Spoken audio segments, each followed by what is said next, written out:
All right, we're here today at Papadakis Racing with none other than the man, Steph Papadakis himself. Now, Steph is a guy that needs no introduction. I mean, he's one of my heroes from way back in the import drag racing days, and we're going to check out Steph's latest Formula Drift build. This is the Rockstar Energy Drink Nexen Tire Toyota Corolla IM. It's got a 1,000 horsepower, 4-cylinder turbo nitrous engine. It's converted from front-wheel drive to full rear-wheel drive, drift spec.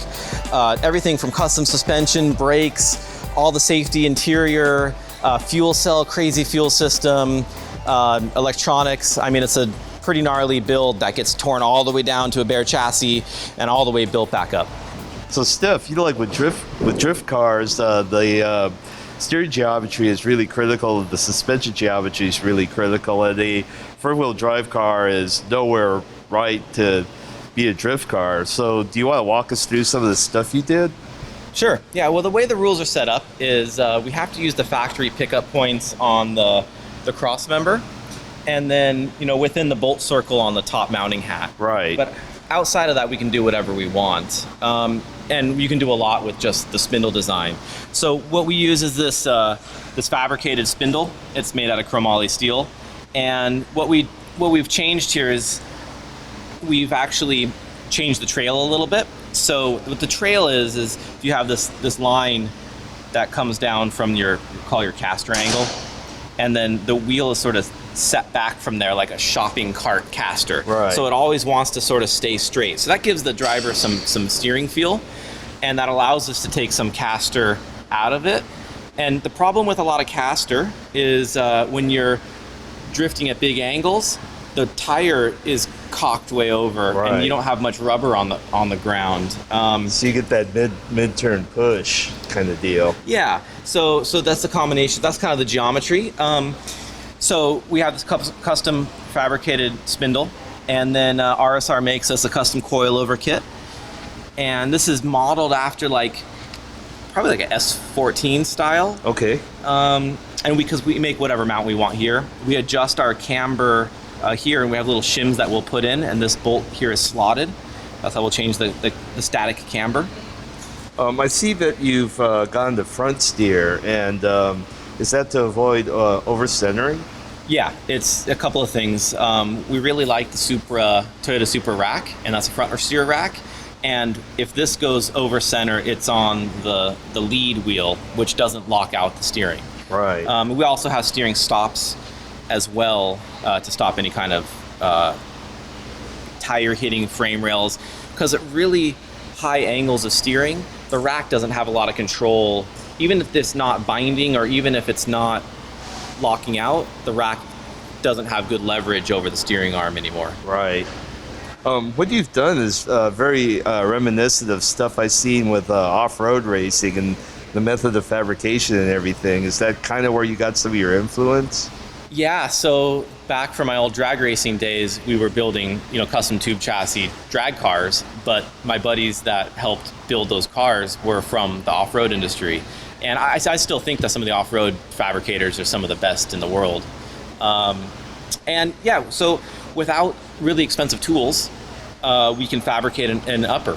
We can fabricate whatever we want basically out of steel, some bending, grinding, cutting, and some mild fixturing with even tape measures and stuff. You can build some pretty elaborate pieces and not need CAD programs and CNCs and things like that. How much steering angle are you getting? It gets about 62 degrees on the, what we call this, like the lead tire. Okay. Yep. That's pretty decent. Yeah, the high end is probably 65 is what I've seen. I think you need probably at least 56 or 58 if you want to be competitive. One of the big controversies is how much Ackerman to run and stuff like that. And what does Fredric prefer? We run, we haven't played with that a lot, but just to get the steering geometry right, we tend to run only a tiny bit of Ackerman. So what that means is, so if let's say the right wheel is turning 62 degrees, the other one's maybe 59 or so. And if we want to change that at all, we'll change that with a static toe change. Okay. So we'll run a toe out or toe in, and then we can get it effectively changes the accrement at a specific angle. Oh, okay. You've changed your upper hat, moved it out, I guess, because you're running so much front track, and then you've probably moved the pivot to kill off some of the caster too, right? Yeah. So if you want more trails, what we're talking about with the suspension, you can either move the wheel back or you move all the suspension forward. So the strut forward, and that's what we do here is we move it farther forward. And the way the rules are set up for Formula Drift is you have to keep your strut top within the bolt circle of the shock top. Right. And we basically have it exactly on that bolt circle. And if we want to do a camber change, this gets rotated. So this would be in the more camber section, and there's this plate here has extra holes drilled in it. You can kind of see half of a hole here. This would get rotated, and then it would effectively move this forward and then reduce the caster on the front suspension. And that's in addition to the adjustment right here. So the adjustment at the bottom would be the camber, and then the only caster adjustment we have is on the top. Oh, okay. One of the things I noticed too is in Formula Drift, as the cars are getting faster and the left foot braking technique is becoming more and more popular. I remember just a few years ago, like maybe in 2012 or something, the brakes were very minimalistic on the cars and done to be really lightweight, like the front of a sprint car, for instance. And now what I've kind of noticed as a trend is with the high horsepower cars, a lot more grip, the popularity of left foot braking, the cars are starting to possibly run out of brakes. So I noticed that you're running almost a road race style front brake. And is it because Fredric likes the left foot brake and you're having problems with the brakes holding up? So we run a Tilton 600 series pedal. Right. And there's no boost or anything like that, so it's just the force of the driver. We run a relatively heavy car. This is 2,900 pound, 3,000 pound car. And when you're running these small diameter brakes, it can take a lot of force from the driver, but you've got a trade-off. You can run a small master cylinder, but then there's a lot of travel. Yeah, it gets and mushy. Kind of spongy, yeah. And with the previous brakes, we seemed to have like a trade-off between enough power or a good feel. And Alcon came on board as a technical partner this year, and we're able to spec out a rotor pad and caliper setup that's really stiff, so you can get away with a small master cylinder, but not have a lot of sponginess to it. In addition, they have a really good pad choice that works well when it's cold.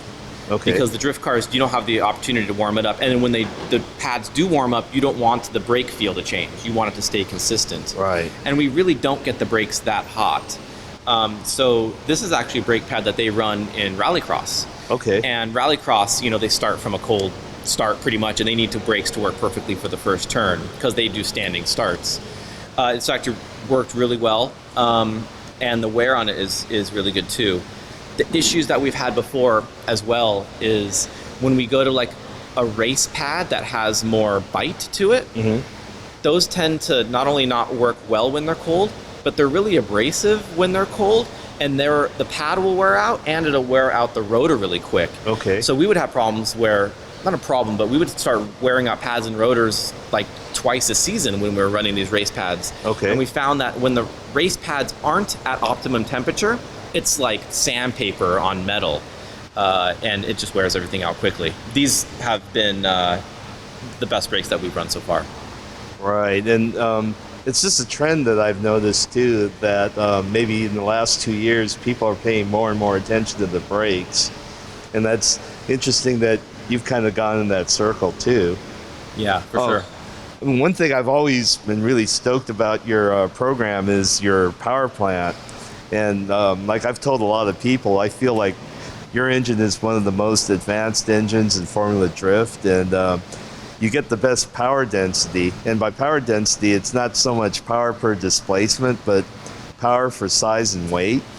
So I think for the size and weight of your power plant, you're making the best output. out of anybody in Formula Drift. I also think it's a huge advantage for the handling of the car because your car could be a lot lighter in the front. And let's take a look at the engine. Sure. So we can talk a little bit about the history of why we run this engine.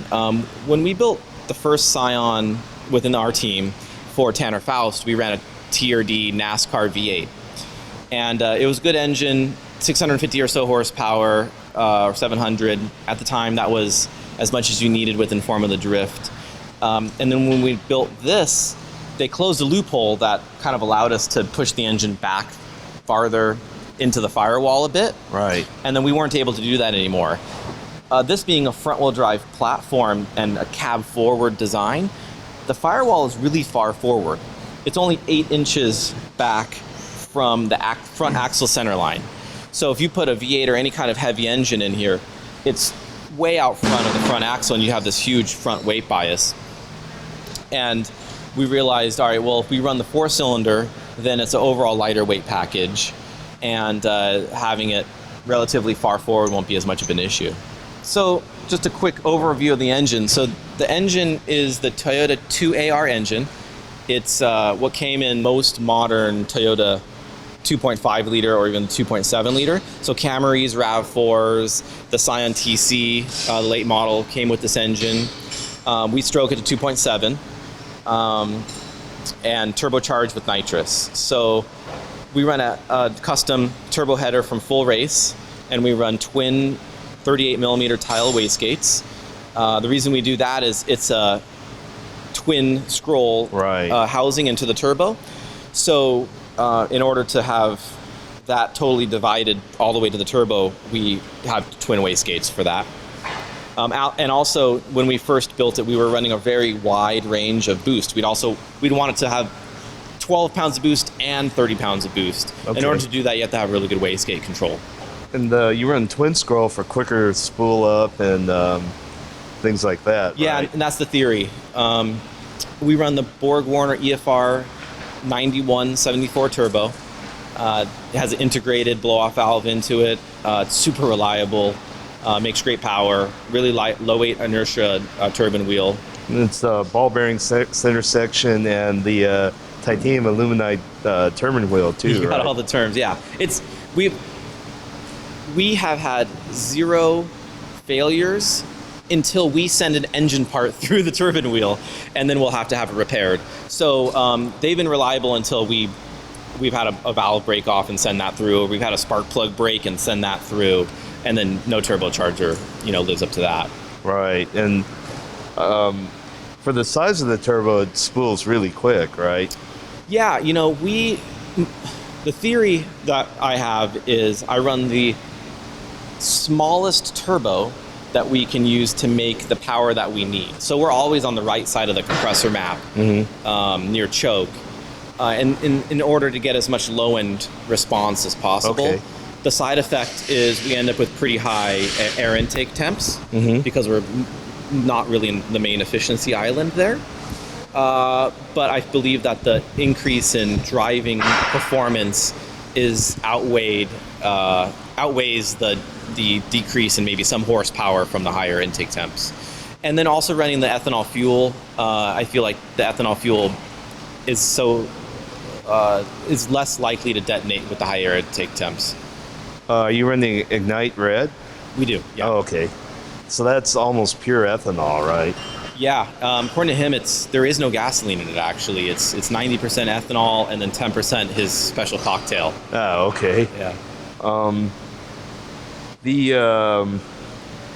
Your engine's dry sumped, and you've done a girdle on the bottom end to help stiffen the block, right? We don't actually run a girdle. We run billet main caps. Okay. But we don't integrate the pan into. Oh, really? Okay.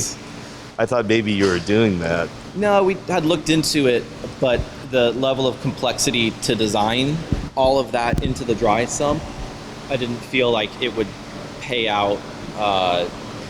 It's racing team, right? We have a finite amount of time to develop things, so we pick the lowest hanging fruit, and then and that wasn't really one of the main issues we saw with the engine.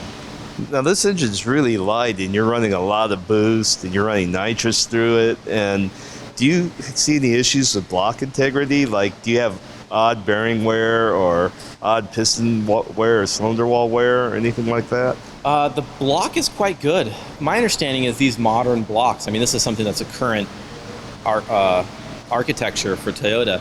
They spent a lot of time refining the block design to be lightweight but also very rigid, because I think that helps in vibration and maybe longevity. But we sleeve the block. Golden Eagle does our sleeving for us. We do the billet mains. We've broken the factory mains before, so yeah, we do a billet, just a 1018 steel main. And we run a massive half-inch head stud to hold the head down. And this custom bolt that they make for us at ARP that's made out of custom 625 plus material. We torque it to 165 foot-pounds. Wow, really? Yeah, we do everything we can to keep the head on it. The head, we have drilled and tapped holes that come from the top, and these like stainless studs that go in and support some of the head sealing surfaces, because we've had dynamic. So once we got all the problems worked out where the head won't lift, then we were having issues where the head actually flexed up dynamically. So we run studs down from the top, pushing down on those areas of the cylinder head mating surface to stop them from flexing up, to resist the head sealing. Like a trick that the Pro Stock guys used to do back in old school days before they had specialized racing head castings. I think they called it pinning or something like that. Yeah, I mean, we essentially pin the head. Yep. That's pretty cool. What kind of dry sump are you using? We run a custom dry sump design pan that we build here, and then we run a Barnes 5-stage dry sump pump. All 4 stages are coming from the pan, and then the 1 stage for the pressure feed. I think that you're getting incredible amount of service with the wet sump system. I was amazed with the results you're getting. And is there a reason why you went to a dry sump this year? We've actually been going back and forth. We started the beginning of the year in Long Beach with this car with the dry sump and had good results with it. The problem that we had was it's a remote mounted tank, which is in the middle of the car, and all these lines and everything. And we realized that if we had some kind of failure with the engine, that it sucked up, that it put debris into the oiling system, that it could take us hours to clean that out. So what we decided to do was go back to the wet sump, which we really didn't have an issue with. And then we ran that for the last 4 events. And then now we're back to the dry sump because we're starting to raise the RPM over 9,000. And now we're starting to see issues with the wet sump to where I think it's foaming or something. You will see the pressure come up and then it'll just start dive bombing and stay low. So I think we're either foaming the system or something. Yeah, I mean, you get an incredible amount of RPM on this long stroke engine. I mean, I can't believe the piston speed that you're probably getting. Yeah, I don't know the exact piston speeds, but there are G-forces and piston speeds that are previously thought that you wouldn't run. But, you know, with the rods and the JE pistons and stuff that we use, the materials that are available now are so good that it's not really an issue. And I feel like you're getting tremendous reliability from this engine considering the beating it takes. I think, drifting is one of the most brutal motorsports on parts, and you're getting excellent reliability, especially in this year's configuration of the engine. Yeah, we have had failures for sure, and we do get some flack for that, you know, sometimes. But I don't think failures is uncommon in the Formula D field. And then we're always pushing the limits. So each year we've been increasing, since the inception of running this engine back in 2011, we've been increasing about 100 horsepower per year. And then this year we haven't been trying to get more power because we feel we're at the power number that we want. Now we're trying to get another 1,000 RPM. So we've been running 8,500 last year. We're midpoint of the season. Now we're up to 9,000, and by the end of the season we're going to try to get to 9,500. So what kind of stuff are you running from AEM Electronics? Yeah, we run a wide variety of stuff from AEM. We run the AEM Infinity system. We run their CD7 dash. Mm-hmm. We run their sensors, and all of those are integrated together. Like for instance, under the hood, we also run their 4-channel EGT amplifier. So we have exhaust gas temperature sensors in each one of the 4 cylinders, and they go into the AEM system, and those go into the Infinity and all get logged. Through the AEM system, like the Infinity, it does most of the control, if not all the control, over all the engines. So like for instance, the nitrous system is a dry system, which means that it only injects nitrous into the individual intake runners. The fuel comes from opening the injectors for longer durations, and the AM Infinity controls all that. The driver just arms the system, and then within the software we say, okay, over 80% throttle and over, let's say, 2,500 RPM, then activate the nitrous. And you can have a full closed loop system. So the O2 sensors are active, and if it sees it going lean or the fuel pressure drop, then the AEM Infinity will make adjustments in injector opening time to adjust. Are you only running the nitrous to spool the turbo, or are you like running it all the way through? We were running the nitrous only up until about 25 or 26 pounds of boost. We run 28 or 30 for years. And then as we've been wanting more power, we run them stacked now. Okay. So this thing could be 30 pounds of boost and 150 shot of nitrous on top of it. Amazing. Yeah. And then but we have the nitrous shut off at a specific high RPM. Okay. So he'll be floored, and let's say we have a 9,000 RPM rev limit. We'll shut off the nitrous at 7,800. Okay. So we say, okay, if the wheel speed and the engine is at 8,000 RPM, it's where the driver wants it, so we don't need the nitrous anymore. And then if it drops below, let's say 7,800, the nitrous will turn back on and give it that kick back up. Coming in with 100-something horsepower isn't something that could upset the balance of the car or anything? It's not ideal, and Fredric does want a progressive system.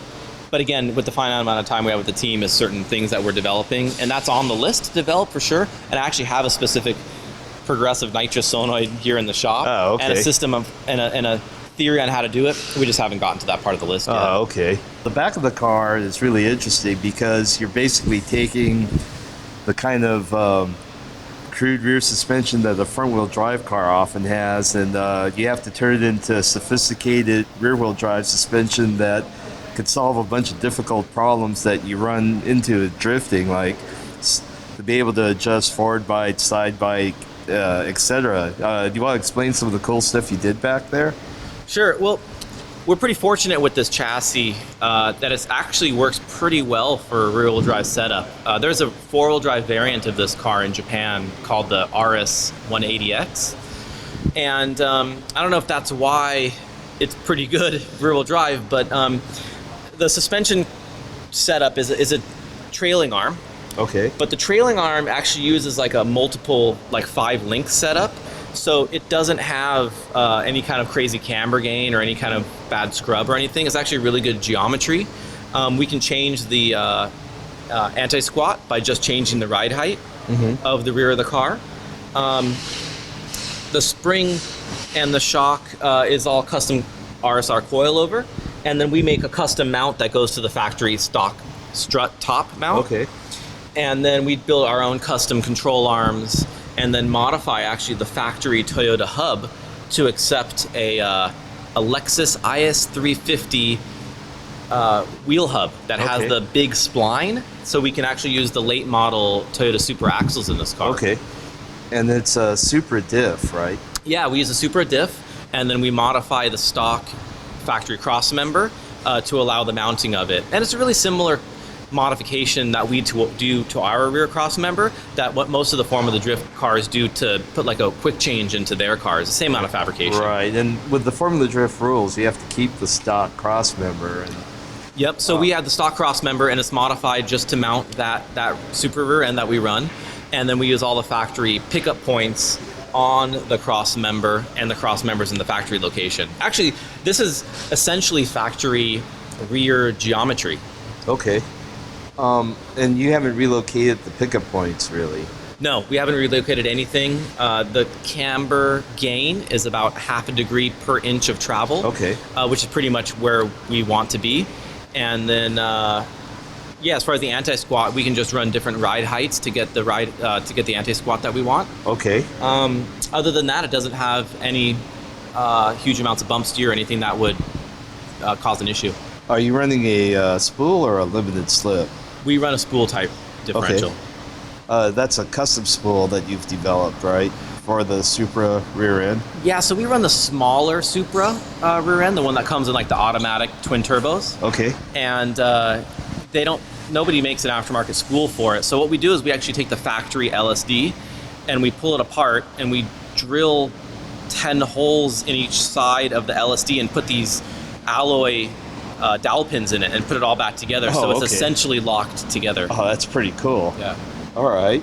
And what do you got for rear brakes?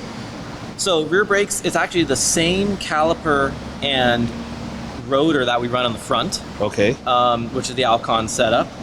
And it's a pretty aggressive handbrake pad, but in the back we've actually gone to a less aggressive foot brake pad to get the balance right.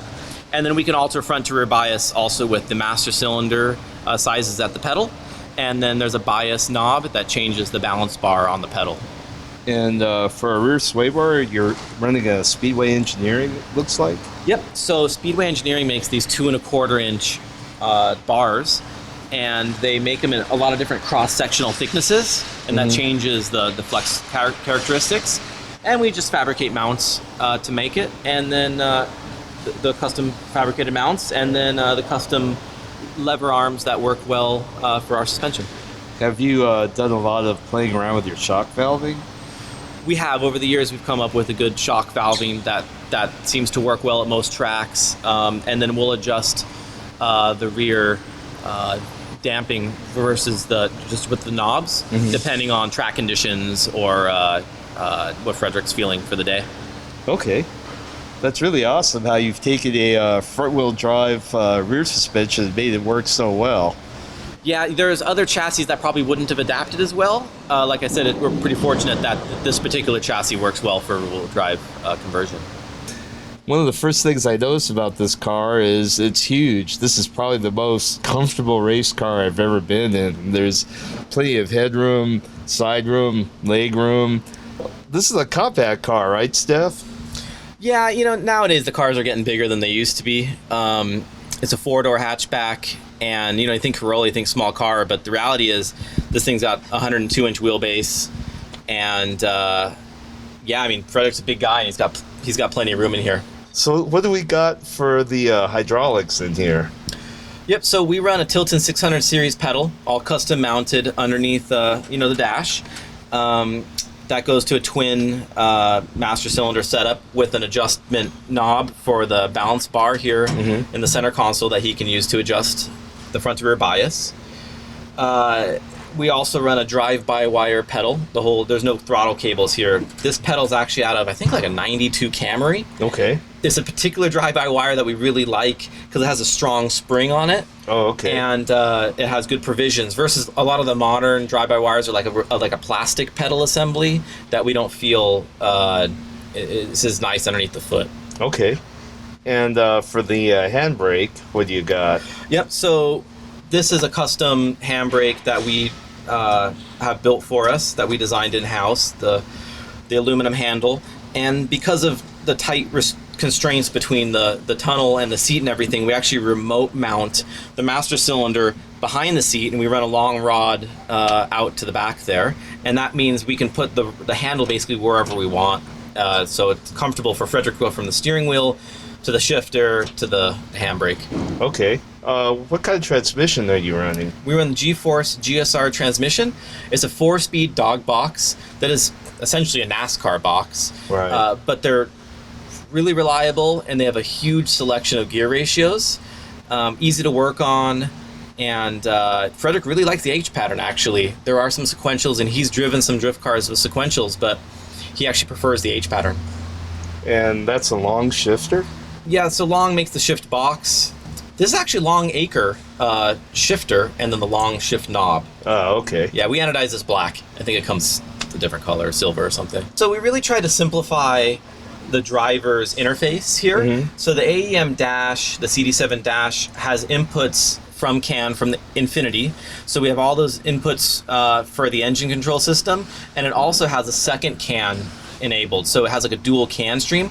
So from the PDM system, the power modules actually have their own output for amps and voltages and errors, and that also goes into the dash. And the dash actually can log all of those parameters. So we know not only like the normal engine RPMs and boosts and things like that, but we can see what each one of the fuel pumps, the amps are there, if there's any faults, the fans. So during data logging, or after data logging, when we bring the car back to the pits, we can look at all the data log and see if there's any issues. Like if the fuel pump amps are down, we know that something has failed. Or if we know the amps are really high, then something's failing. So that helps with that. And then the keypad is really the only other driver interface. So ignition on, start, wipers, things like that, the nitrous, and even a horn. Yeah, horn actually works on the car. Oh, it does? Yeah. Does Fredric ever use it?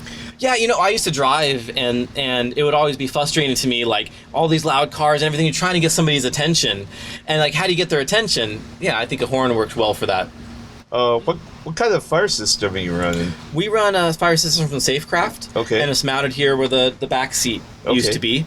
And it's plumbed all the way up into the engine bay, and it would spray into the engine bay. There's another one underneath by the driver's feet, and then a third nozzle out in the back by the fuel cell. What chemical are you using? Is it aqueous foam or? It's a good question. I feel like they change it every 2 years. It's whatever the most recent one is. Yeah. Wow, something Steph didn't know. Cool. I guess on to the back of the car. Yeah. All right. Steph, there's a lot going on in the back of the car. You want to talk about that? Yeah, so there's a lot of the stuff that really makes these cars difficult and take a long time to build that you don't really ever get to see unless you really know what you're looking for. So back where the rear seats are, obviously we have our full roll cage in here. Inside this tank is where the dry sump oiling system tank lives. And we open that up and you have access to fill it and check the oil level in here. This is the rear power distribution module. So this is one main power cable comes into it. And then all the rear systems, so the radiator fans and the brake lights and the fuel pumps and all that stuff get power from this system. Nitrous bottle, of course, back here. The fire system bottle is here. The rear, the handbrake master cylinder is also mounted back here. There's what they call a Parker pumper or helmet pump, air pump mounted back here. So there's fresh air that goes into the driver's helmet. It retrieves air from the roof, from a NACA duct that's plumbed into the fan. And we also have like a Frenched in battery back here, the main battery for the car. And next to it is the main power kill. And we try to get as much weight back here as possible, again, to get more grip and to get more weight over the rear axle, but without being behind the rear axle. Okay. Now, another interesting component back here actually is this big air duct. And so if you look at this strangely shaped piece of sheet metal, all of the air into the radiator comes actually underneath the car and gets guided in through this duct, through the radiator and out the back. And that way we don't have any air inlets in the rear quarter glass or the top of the car. So it's rear radiator, but it's hard to tell. Right. So do you have any problem picking up enough air from the bottom of the car? No, we've actually, from the last car, we calculated the size of the air ducts on each side, and then made sure we had at least that many square inches for the air inlet. I kind of like that versus having scoops on the outside. Yeah. Now I guess we're moving on to the very back of the car, and what's going on back here? Yeah, so back here we have our CNR radiator that we modify and mount all custom to the back of the car. And the radiator system has three distinct kind of areas. There's the cabin where the driver is, which is, needs to be separated from all of the radiator fluids and everything. Then there's the cold air duct that leads cold air into the front of the radiator. And then there's the hot air side, which is closed off again from everything else, which pulls the air through the radiator and then goes out to the outside of the car. So we have the radiator set up here. This is the expansion tank for the coolant. So this is where we fill the system, and it's the highest point of the cooling system, and it has a constant bleed. So the way this works is there's a Dash 8 hose on the bottom, and it's on the water pump side, so it's always pulling a little bit of water from this tank. This hose on the left here comes from the highest point of the engine. It actually plumbs all the way back here, so it's always pulling air and making sure that any kind of air in the system ends up in here. And then the one on the right here pulls from the highest point of the radiator. So it's a constantly bleeding cooling system. This silver tank is the breather tank for the dry sump. This one is the coolant overflow tank. Okay. And this is our custom ATL fuel cell. And we run dual AEM 380 liter pumps inside of it. No elaborate system inside. We actually use an old school fuel cell foam inside there. And what else is back here? The way the Formula Drift rules are set up is you're very restricted in between the rearmost and forwardmost suspension points. But behind that rearmost suspension point, you can do whatever you want. So what we do is we actually cut the back of the car off at the rearmost suspension point, and then we build our own really strong box steel frame back here, which is designed to be the part that is as strong as possible, protects the fuel cell and the frame and everything.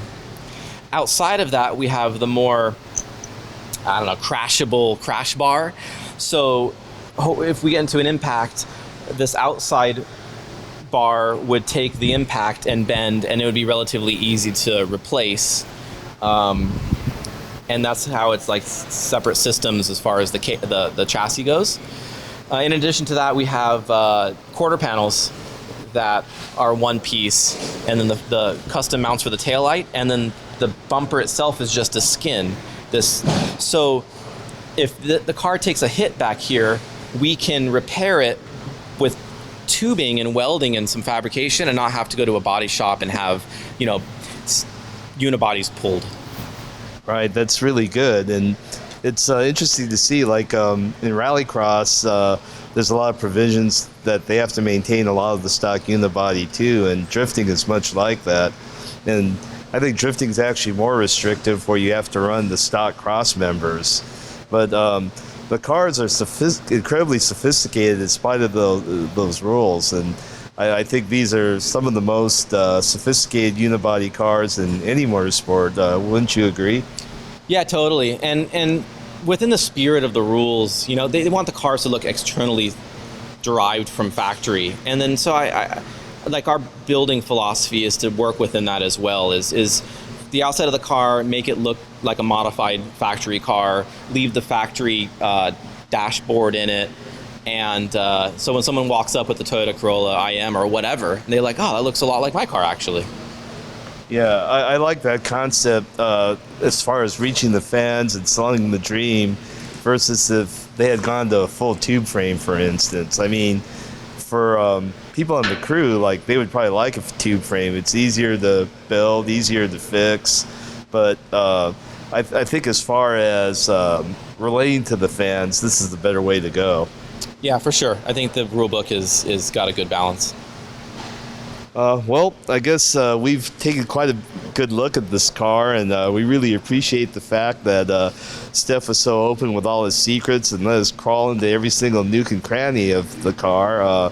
It was great. I want to really thank you, Steph, and I'm sure our fans will really like it too. Yeah, anytime. My pleasure showing you around the car.